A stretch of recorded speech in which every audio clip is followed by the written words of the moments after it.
So we had the Evo2, and of course we had the XT2, and also the Mavic 2 Enterprise Dual. And one of the things that we did is we had the Evo2, and we actually ran a scenario where we dropped a person in the water.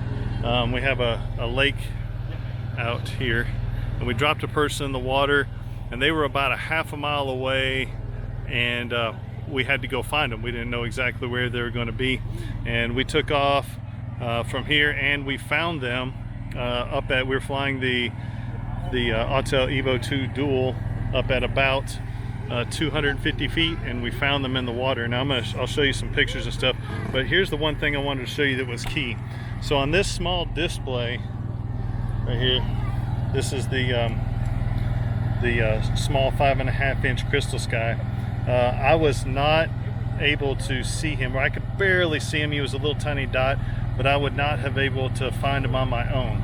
All right, and this is important, and not just for what we're going over for the testing and everything, but this is really to emphasize what I've always said for public safety is whenever you're looking for someone, whether in the water, you can't have enough eyes on displays. All right, so this was one of the key things. Is this is the Wise County response vehicle here. Yeah, let me see if I can't get it here. All right, and it's really a really bad boy converted ambulance. But here's the key thing. So we had the live deck here, and then it's patched into their system, right? And so here was the real thing. We had several guys, including Cody, that were in here, all right?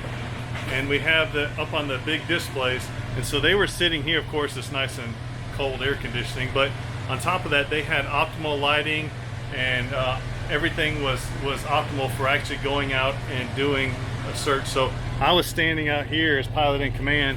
They were in here looking at the displays, and they were they saw them before me, and I had a headset on.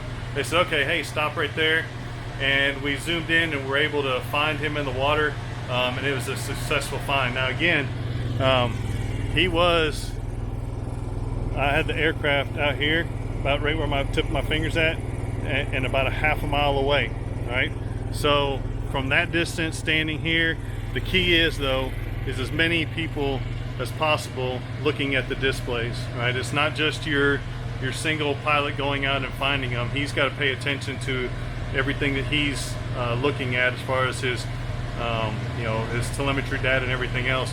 But if you can have some people looking at displays like this in a vehicle similar to this, or even if you have a TV in the back of a Tahoe, that's significantly better than just looking at a small display. So again, I'll show you some images from some of the video that we took in comparison. After we flew that, we did some comparison of the XT2 to the Autel Evo2 Dual and the M2ED, and I'll show you some of the side-by-side in this video. But anyway, good day of testing, good day of training, and hopefully this information helped, and we'll talk to you later.